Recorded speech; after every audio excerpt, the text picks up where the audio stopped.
안녕하세요, 여러분. 제가 오늘 평소보다 좀 더 이렇게 꽃단장을 했습니다. 별 티도 안 나나요? 아이 오늘 연주회가 있거든요. 그래서 공연을 가기 전에 이렇게 준비를 하면서 또 요럴 때 유튜브를 찍어둬야겠다라는 생각으로 자리에 앉아봤습니다. 매일 사실 이렇게 엄마들이 꽃단장을 하고 다닐 수는 없잖아요. 그래서 저도 가끔씩 아이들 데려갈 때는 급할 때 모자도 쓰고 추리닝도 입고 이렇게 다니고 있습니다. 근데 이제 유튜브를 할 때는 또 조금 예쁜 얼굴로 또 이렇게 여러분들을 만나고 싶어서 좀 노력을 하고 있습니다. 제가 사실 얼마 전까지 아이들 초등학교밖에 안 됐는데 벌써 이제 중학교, 고등학교 또는 대학교까지 이렇게 좀 멀리 내다볼 수 있는 정보들을 찾아보다 보니까 얘기들이 좀 무겁기도 하고 그래서 사실 좀 어렵지 않으셨을까라고 생각도 했어요.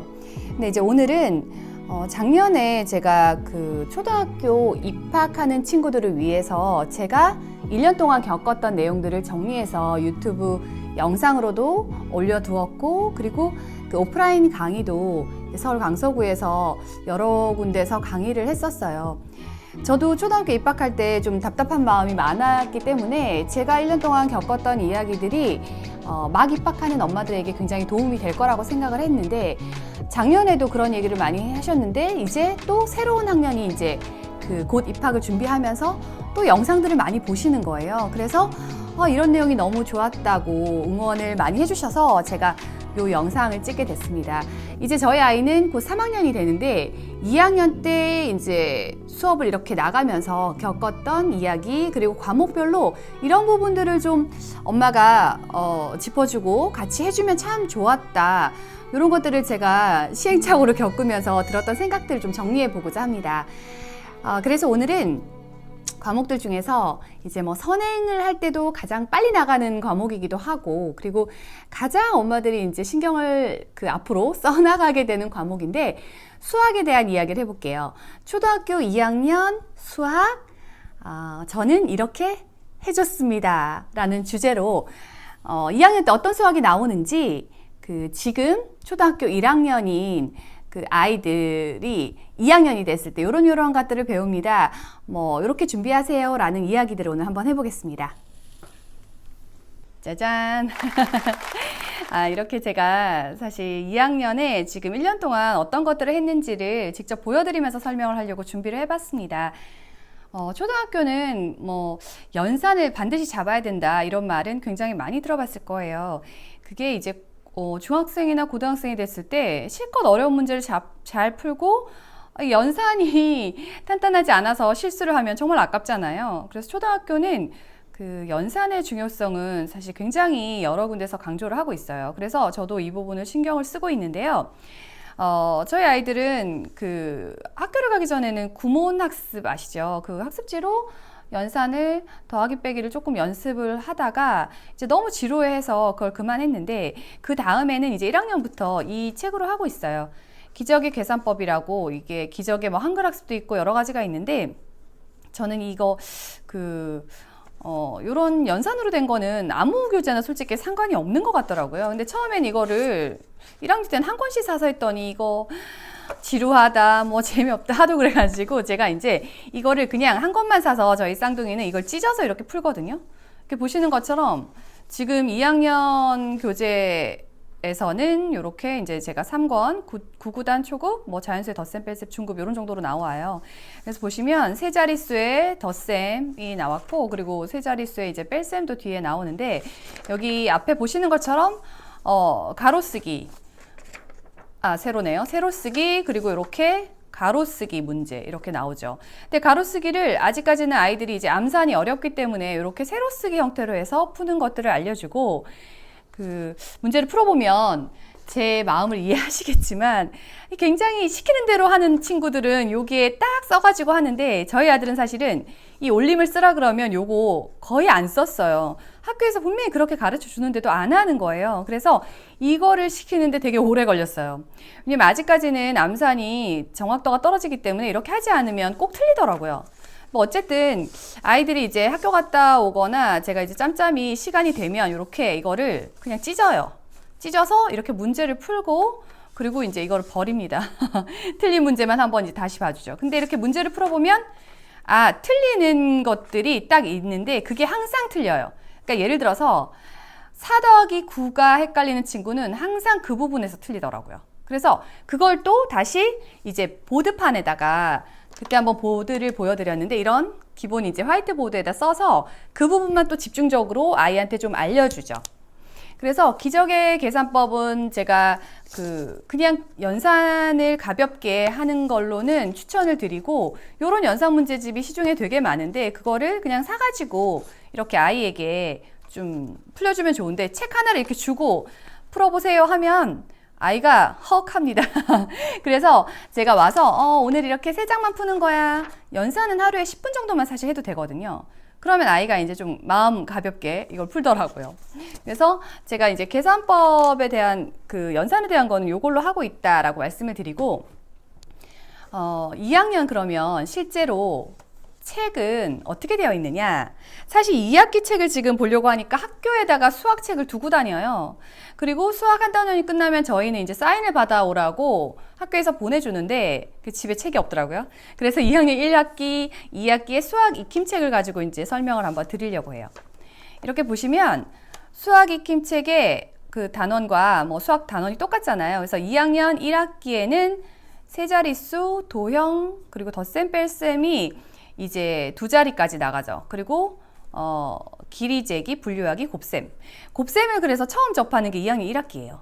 근데 1학년 친구들 벌써 곱셈 좀 연습하고 있는 친구들 분명히 있을 건데 그때 제가 1학년 때 저도 연습을 시키면서 곱하기가 정말 바로바로 뭐 6, 7, 7, 8, 9, 3 이렇게 하면 답이 나왔으면 좋겠는데 그 욕심은 그런데 안 나오는 거예요. 그래서 좀 답답했어요. 근데 여러분 너무 걱정하지 마십시오. 2학년 2학기 되니까 요즘에는 그냥 엄마 문제 내봐 하면서 줄줄줄 외고 다닙니다. 학교에서 한번 이렇게 해준 게 되게 크더라고요. 그래서 1학기 때 곱셈이 나오는데 보시면 2학기 때 또 곱셈이 나와요.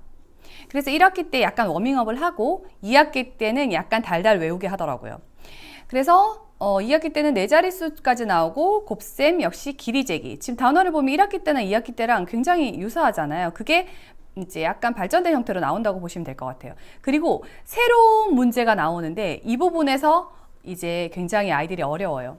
시각과 시간, 표와 그래프, 규칙 찾기. 사실 길이 재기부터 조금 잘 못 들어본 친구들은 여기서부터 어려워하더라고요. 그래서 저희 아이들도 사실 길이가 센티미터와 미터의 개념 그리고 뭐 킬로미터까지는 이제 배우지 않지만 그 두 부분도 어떤 그 단위를 이용하는 게 맞는지 좀 헷갈릴 때가 있어서 제가 어떻게 했냐면 아까 보신 것처럼 곱셈에 대한 부분은 기본 연산을 통해서 좀 열심히 매일매일 해주는 수밖에 없어요. 그리고 그 보시는 자료처럼 학교에서도 이런 걸 선생님이 만드셨더라고요. 그래서 되게 저는 좋았는데 이 문제집 형태로 곱셈과 덧셈 뺄셈 이렇게 만들어서 하루에 시간 날 때마다 학교에서 푼다고 하더라고요. 그리고 한 번은 집으로 보내줬어요. 그 아이의 실력이 이 정도니까 모자라는 연산을 좀 채워주시라, 집에서 연습을 좀 하라 라고 담임선생님 보내주셔서 되게 감사하기도 하고 우리 아이가 학교에서 푼 문제는 이 정도 틀렸구나 라고 하면서 저도 그 부분을 좀 유심하게 보게 됐습니다. 자, 그러면 2학년 1학기 때는 사실은 이 중에서 뭔가 좀 잘 봐줘야 되는 게 이제 곱셈이 시작이니까 곱셈이 왜 나왔는지 사실 약간 개념적으로 알려주면 좋을 것 같아요. 저는 수학동화 그 책으로 곱셈에 대한 이해를 좀 시켰거든요. 처음에 덧셈하다가 왜 갑자기 곱셈이 나오고 곱셈이 뭐지? 라고 생각할 수 있어요. 그래서 저는 곱이라는 개념이 뭔지를 설명을 해줬고요. 그리고 숫자를 더하기로만 세면 예를 들어서 1000까지 숫자가 있어요. 사과가 1000개 있는데 그 1000개를 어떻게 하나하나 다 셀 거니? 그래서 묶음으로 세면 편하지 않겠어? 라고 설명을 해주고 처음에 5개씩 실제로 이제 제가 바둑알을 가지고 있는데 5개씩 이렇게 나눠가지고 자 5개씩 한번 묶어봐. 그래서 아이들 2명 이렇게 묶고 그리고 난 다음에 5개씩 세면은 어떻게 세는지 알려주고 그래서 곱셈의 개념을 1학기 때는 좀 많이 설명해주면 곱셈을 쉽게 생각할 수 있을 것 같아요. 그리고 이제 그 약간 어려워지는 2학기 때 설명할 부분들이 나오는데 이때는 사실 이제 개념을 이해했으니까 좀 더하기 빼기를 열심히 해야지 좀 감이 잡히는 것처럼 어쩔 수 없이 곱셈도 굉장히 많이 이제 트레이닝을 해봐야 돼요. 그러면 아이가 요즘에는 제가 이제 가끔 틀릴 때가 있으면 7, 8 했는데 뭐 다른 숫자가 딱 나오면 그럼 7단 다시 외워봐 이렇게 하거든요. 그럼 차로 어디 다니면서 그냥 외우는 거예요. 뭐 7은 7, 7, 7 이렇게 하면서 아이들이 처음에는 7은 7, 7, 2, 14, 7, 30 이렇게 외웠는데 지금은 진짜 빠른 속도로 7은 7, 7, 2, 14, 7, 30 이렇게 외워요. 그렇게 될 때까지 외우고 이제 제가 뭐 얼마 했을 때 바로바로 나올 수 있도록 하면 좋을 것 같고, 길이 재기는 이거 하면서 사실 조금 어려웠거든요. 이렇게 보시면 책에 이렇게 길이 재기 문제도 사실 더 센 문제긴 한데 단위가 두 단위가 나와요. 미터랑 센티미터. 그리고 이렇게 보시면 문제들이 이게 처음에 애가 접했을 때 무슨 말이야? 라고 할 수도 있고요. 길이의 개념이 왜 이건 센치로 재고 이건 왜 미터로 재야 되는지 모르는 것도 있어요. 그래서 제가 이거 둘 다 이걸 이해 못했는데 길이가 1m보다 큰 것을 모두 찾아 기호를 써보세요. 근데 1m의 개념이 얼만큼인지 모르는 거예요. 키를 매일 막 키 엄마 재볼래 하면 1m 얼마야 얼마 분명히 그렇게 많이 얘기해 줬거든요. 근데도 이걸 정확히 잘 몰라요.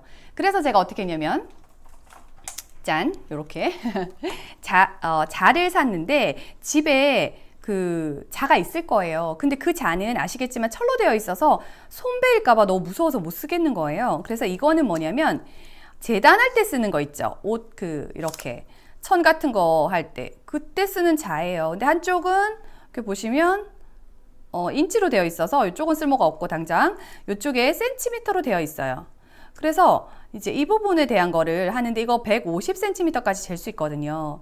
그러면 더 큰 길이는 어떻게 해요? 요거 2배라고 생각하면 되죠. 이제 곱을 배웠으니까 150cm 곱하기 2를 하면 된다고 설명을 해주고 이걸로 재보게 했어요. 그래서 처음에 이걸 사주기 전에는 아이가 조금 잘 모르겠다고 하길래 제가 게임처럼 뭐 이게 책으로 이렇게 공부하면 재미가 없잖아요. 그래서 이렇게 보드에다가 질문을 해줬어요. 이렇게 보시면 자, 길이 재어보기. 자, 오늘 해볼까? 식탁의 긴 쪽은 몇 센치일까? 하고 물어봐요. 그래서 이거를 돌아다니면서 다 재기하는 거예요. 저희는 이제 2명이라서 2명이 같이 하니까 좀 게임처럼 재밌어 하더라고요. 그리고 이제 이런 것들을 그 교과서에 나올 만한 것들을 좀 물어보거나 한 다음 맨 마지막에 저는 아빠의 발 길이는 하면 아이가 가가지고 아빠 발바닥 잡고 발 길이 제거하면서 되게 재밌어 하는 거죠. 이렇게 해서 이제 약간 흥미를 붙여주는 거예요. 그래서 제가 이 자를 사고 이거 다이소에서 그 자를 처음에 샀는데 1,000원인가? 근데 너무 빨리 고장나서 다시 문구사에서 2,000원 주고 산 자거든요. 그래서 이런 자를 2학기 되기 전에 사실 이거 먼저 사주셔가지고 오늘 저한테 들으셨으니까 이 다니면서 이렇게 길이를 이렇게 재보게 하는 거예요. 책의 길이는 얼마지? 그러면은 이쪽이네요. 얼마? 이건 펼쳤더니 몇 센치. 그리고 의외로 이 0점의 시작점을 맞추는 게 뭔지를 몰라요. 이것도 설명해 주시면 좋고요. 요걸 하고 나면 2학기 때 되게 쉽게 느껴질 거예요. 그래서 요거를 길이 재개할 때 이용해 보시라고 팁을 드리고요. 그리고 이제 2학기에 사실 4번째 단원, 여기서 아이들이 많이 헤매는데 요거는 시각과 시간이에요. 저는 전자시계로 된 걸 한 번도 사주지 않았어요. 전부 이렇게 시계, 동그란 시계 있죠. 그렇게 해서 시간을 볼 수 있는 걸 했는데 집에도 전자시계가 아예 없어요. 처음부터 이제 이런 시각 개념이 나온다라는 거를 알고 있긴 했기 때문에 시각을 좀 알려주고 싶었던 거예요. 그래서 시간 보는 연습을 유치원 때부터 조금씩 하기는 했는데 막상 문제로 또 접하니까 A라는 친구가 7시에 일어나서 준비를 40분간 하고 그리고 아이가 조금 놀다가 몇 분 후에 나갔어요. 그러면 몇 시일까? 이런 문제가 나오니까 갑자기 잘 모르더라고요. 그래서 제가 그때부터 다시 설명을 하기 시작했는데 그 전에 이렇게 저희 집에 있는 시계, 실제 시계인데 전부 이런 형식으로 시계가 돼 있어요. 그래서 제가 보면서 요 한 칸이 1분이라는 것과 그리고 이렇게 일자로 가면 이제 5분이잖아요.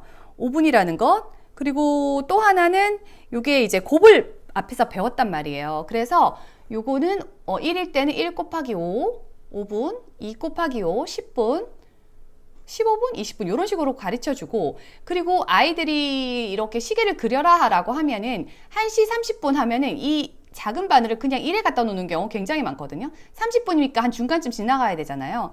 그러면 이걸 어떻게 하냐면 일단은 관찰을 많이 하게 합니다. 얘가 지금 가고 있을 때 1분, 이렇게 2분 해서 사실 1분은 티가 거의 안 나니까 한 10분 정도 갔을 때 얘 바늘이 얼만큼 갔는지 그거를 좀 알게 하면 대략적인 그림만 지금은 그리게 하거든요. 그래서 그거를 알 수 있고, 그리고 이게 나중에 이제 그 학교에서는 그렇게 정확도 있게는 안 하는데 문제집에 보면 여기 딱 갖다 놓고 이거 뭐 6분, 7분, 뭐 8분 이렇게 쓰기도 합니다. 그리고 또 하나는 이 시계를 하면서 몇 분 전이라는 얘기가 나와요. 8시 15분 전은 뭐 몇 분이죠?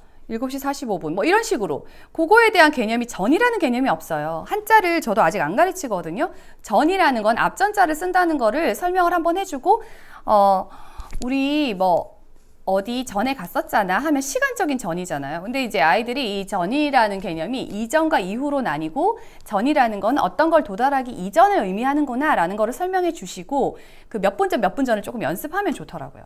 그래서 여기 시간 한번 볼까요? 수학 익힘책에 지금 저희는 이제 지금 이 시계를 하고 있고 아직까지 수학 익힘책 이 부분을 풀어오라고 하지 않아서 풀고 나면 4단원이 끝나고 이 부분을 선생님 설명을 해주시고 답을 이렇게 여기 사인 같은 걸 해주시더라고요. 여기 보시면 이제 시각을 써보세요 이런 게 나와 있죠.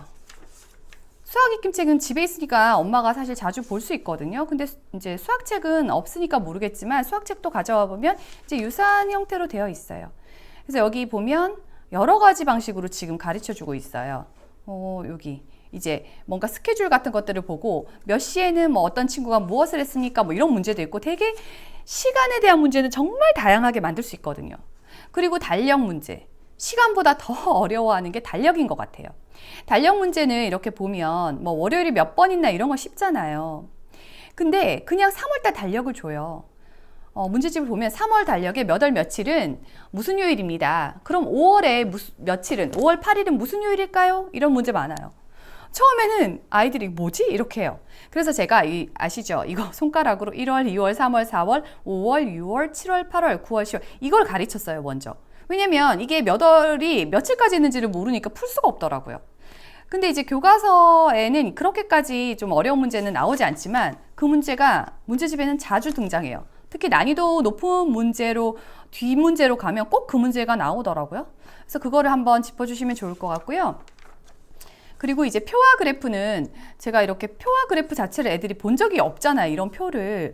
그래서 제가 가르친 방법은 아이한테 이제 그 구슬치기라든지 아니면 뭐 가벼운 공 던지기 놀이를 저랑 셋이 해가지고 표를 그려가지고 여기에 이제 가로에 여기 엄마, 뭐 딸, 아들 이렇게 쓰고 그다음 몇 회 이게 던졌는데 몇 번 들어간 거, 안 들어간 거, 들어간 거 해가지고 몇 번, 3번 들어가면 이런 식으로 쓰거든요. 그거를 하니까 조금 이해를 하더라고요. 아직 표와 그래프는 저도 좀 이해를 더 시켜야 되긴 한데 어쨌든 표와 그래프가 나중에 상당히 이제 그 발전된 문제들이 많이 나올 수 있어가지고 표 그래프 보는 방법을 조금씩 알려주시면 좋아요. 뭐 영화 보러 갔는데 영화 좌석 너는 어디지? 그러면 몇 번에 몇 번짜리 이런 거라든지 아니면 어디 이제 뭐 비행기라든지 배라든지 기차를 타러 갔을 때 몇 시네 하면서 그 표를 좀 자주 보게끔 수학도 생활에서 익숙해야 이게 편하게 받아들여지는데 이걸 처음 보면 되게 어렵거든요. 그래서 요즘에 뭐 사실 전화기 이렇게 쓰지는 않지만 전화기 자체가 없는 집도 많은데 이렇게 보면 핸드폰 스마트폰에 번호 있잖아요. 그래서 이게 가로로는 1씩 세로는 3 뭐 이런 식으로 이제 증가했다 뭐 이런 내용들이 나오는데 저는 보면서 이거 2학년이 하기에 좀 굉장히 그 많은 개념이 한 번에 나오거든요.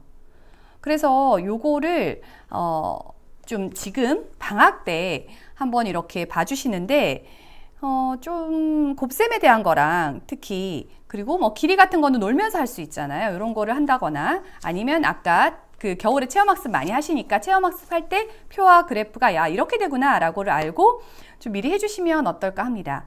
저는 수학 교재는 그 사고력은 학원을 사실 다닌다고 말씀을 드렸어요. 그리고 그 교과 교재는 아직은 선행을 라고하고 있지 않아요. 근데 얼마 전에 사실 CMS 학원에서 교과 선행반을 만들었고 교과 선행반이 2학년 12월부터 처음 시작이 되는데 이제 3학년 1학기부터 나가는 거죠. 그래서 아이들이 이제 시험을 봐야 되는데 교과 공부는 수학 2학년이라서 아직 많이 하지는 못했기 때문에 그 시험을 보기 전에 이 진도를 다 나가고 제가 이거를 이제 했거든요.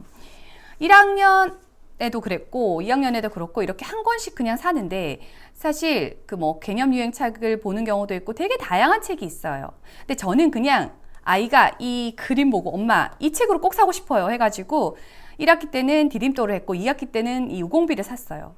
근데 제가 봤을 때 기본서 같은 경우에는 뭐 큰 차이가 없어요. 고학년으로 넘어가면 좀 이제 좋은 문제집이라는 게 어느 정도 정해지긴 하는데 지금은 솔직히 아이가 이게 흥미가 떨어지지 않게 하는 게 되게 중요한 것 같아요.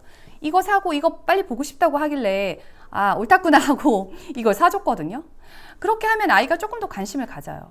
지금 그래서 제가 이렇게 중간중간에 사실은 그 선행 부분에 반에 시험을 봐야 돼 중간중간에 이렇게 봐줬어요. 아직은 다 나가지 않았기 때문에 학교에서도 2단원을 하고 있기 때문에 하고 나면 이제 문제를 풀고요. 이렇게 해서 뒤에 거를 이제 빨리 좀 나간 편인데 이 책을 풀고 그 학원 시험인데 학교 시험보다 항상 어렵잖아요. 그래서 학원 시험을 선행반, 일명 탑반 들어보신 적 있는지 모르겠어요. 가장 높은 점수를 받은 친구들만 모아서 사실 그 선행반을 만들고 선행 수업을 나가요. 그래서 저희는 평소에 교과 수학 공부를 별로 많이는 하지 않아요. 아까 보여드린 연산 부분을 좀 하고 교과 진도에 맞춰서 이렇게 문제집을 한 학기 하나만 사서 그것만 좀 꼼꼼하게 보자라고 생각하고 있기 때문에 저학년이고 그래서 그런 걸 하고 있었는데 이제 뭐 전체 부분을 다 봐야 되는 거예요. 2학년 전체 범위가 시험 범위인 거예요. 아직 배우지도 않은 것까지. 좀 어이는 없는데 뭐 그렇게 되어 있어요. 그래서 제가 그 부분을 하려고 이렇게 전체 1학년에 대한 부분을 2학년에 대한 부분을 전체 이렇게 다 그 남편에게 부탁해서 이렇게 출력을 해서 문제를 풀렸어요. 이때 좀 열심히 한 열흘간 열심히 했네요. 그래서 매일 이렇게 하나의 시험 보는 것처럼 다 했고요. 이렇게 다 하면 항상 이렇게 보이는 것처럼 한 22번 요때까지는 거의 맞는 것 같아요. 요거는 이제 기본 내용이에요. 근데 뒤에 보시는 것처럼 뒷부분이 항상 어렵죠. 그래서 문제를 풀고 나중에 생각보다 구멍이 많구나라는 걸 알고 제가 좀 꼼꼼하게 틀린 문제를 다시 문제를 내거나 아니면 요 숫자만 바꿔서 그 보드판에다가 문제를 내서 둘이 또 풀게 했어요. 그래서 이렇게 아이들 거 있는데 이게 인터넷으로 이런 문제 같은 경우에는 굳이 뭐 내가 문제집을 다양하게 사지 않아도 나와 있거든요. 출력할 수 있게. 그래서 이렇게 출력해가지고 겨울방학에 특히 학년 전체 거를 한번 이렇게 되짚어 주시면 좋고요. 이렇게 하다 보면 뭐가 부족한지 딱 나와요. 그래서 조금 쉬운 요런 그 문제집에서 나온 거는 이제 뭐 이렇게 100점을 맞는 경우도 있고 어려운 문제 같은 경우에는 뒤에 보면 꼭 이제 몇 문제씩 이렇게 틀리는 경우가 있어요. 사실 선행은 상위 뭐 1%에서 5%까지만 해라, 뭐 몇 프로까지 해라 이런 얘기들이 있는데 그게 너무 맞다 싶은 게 이렇게 현행 개념에서도 흔들리는 것들이 하다 보면 나오더라고요. 그거라도 이제 철저하게 사실 봐주는 게 맞아요. 기본은 그거 같아요. 그래서 저도 이거 하면서 좀 반성하면서 그 2학년의 부분을 좀 더 탄탄하게 지금 봐주고 있답니다. 이렇게 제가 초등학교 2학년 그 수학을 어떻게 가르쳤는지 팁을 드렸는데 도움이 좀 되셨는지 모르겠어요. 사실 제가 정말 잘하고 있는 엄마라거나 아니면 진짜 열심히 오랫동안 많이 했다거나 그런 건 아니에요. 저도 조금 열심히 해주기 시작한 건 얼마 안 된 것 같아요. 1학년 때는 뭐 아이들이 알려줘도 모르고 그리고 뭔가 국어 능력도 안 되고 그래서 문제집을 좀 풀어나가는 시간이 너무 오래 걸리니까 지치더라고요. 근데 2학년에 들어서는 이제 뭐 한글 능력도 좀 좋아지고 그리고 학교도 익숙해지면서 뭔가 학습에 대한 게 조금 이제 유연해졌어요. 그래서 특히 2학기 되면서는 학습을 상당히 할 수도 있겠구나 라는 생각이 처음 들었고요. 수학 문제를 이렇게 풀면서 아직까지 저는 뭐 경시대회 문제라든지 이런 거는 다뤄보지 않았는데 얼마 전에 이제 약간 풀려보니까 그것도 아이가 조금씩 해 나가더라고요. 그게 되게 신기했어요. 그래서 좀 시간과 노력을 들인 것들은 언젠가 나오는구나 라는 깨달음이 저는 최근에 있어서 앞으로 이제 진짜 열심히 해야 되겠다 라는 마음을 먹었어요. 그 아이 공부 가르치다 보면 정말 막 이렇게 손도 이렇게 한 번씩 올라갈 때가 있고 욱할 때 많잖아요. 내 아이를 가르치다 보니까 조금 더 잘해야지 이런 마음이 있으니까 못하는 게 좀 용서가 안 될 때도 있고 답답할 때 있어요. 그리고 특히 저는 뭐 학교 다닐 때 영어보다 수학을 훨씬 좋아해서 수학을 못하는 게 좀 이해가 안 되더라고요. 그래서 어떤 엄마는 본인은 이제 수학을 못하니까 그 영어를 막 가르치면서 아이가 수학을 조금만 잘해도 되게 기특하대요. 그 마음을 제가 알겠는 게 제가 피아노를 못 치는데 아이가 피아노를 조금만 배워서 쳐도 너무 그 모습이 예쁜 거예요. 전 못하니까 간섭을 할 수도 없고 그런 면에서는 본인이 너무 잘하는 걸 가르치면 사실 좀 부딪히더라고요. 그래서 조금 이제 그 릴렉스 하시고 길게 보고 아이가 좀 흥미를 가질 수 있도록 해준다면 나중에 어려운 수학을 만났을 때도 그때 너무 재밌었잖아 하면서 좀 참아낼 수 있는 힘이 있지 않을까라고 생각하고 저는 약간 수학도 즐겁게 게임처럼도 해보고 뭐 이렇게도 해보고 저렇게도 해보고 그래서 재미를 주려고 많이 노력하는 편이거든요. 다른 과목도 모두 마찬가지겠지만 사실 시간이 되게 많이 소요돼야 그 좀 익숙해지고 잘하게 되는 것 같아요. 저는 이제 저녁 시간에 밥을 먹고 나면 아이들이 이제 공부한다라는 생각을 가지게끔 7세부터 조금 천천히 해왔는데 요즘에는 한 1시간 좀 넘는 시간 아이들이 앉아서 자기 해야 될 거를 할 수 있는 힘이 생긴 것 같아요. 여러분들도 이제 지금부터 천천히 이렇게 하시면 좋을 것 같고요. 이미 잘하고 계신 분들은 제가 열심히 응원하고 또 그리고 많이 또 힘을 보태서 칭찬도 해드리고 좋은 학습법 있으면 저한테도 공유해 주시면 감사하겠습니다. 앞으로도 제가 이제 아이 키우면서 이렇게 저는 이렇게 했어요. 이런 시행착오를 거쳤어요. 좀 이런 방법들이 좋았어요. 라는 것들을 많이 알려드리도록 하겠습니다. 그럼 여러분 구독 안 하신 분들은 구독하시고 또 귀찮겠지만 좋아요도 눌러주시면 댓글을 잘 안 주셔가지고 좋아요 눌러주시면 제가 힘을 받아서 또 더 열심히 하겠습니다. 그럼 다른 또 내용으로 또 찾아오겠습니다. 안녕히 계세요.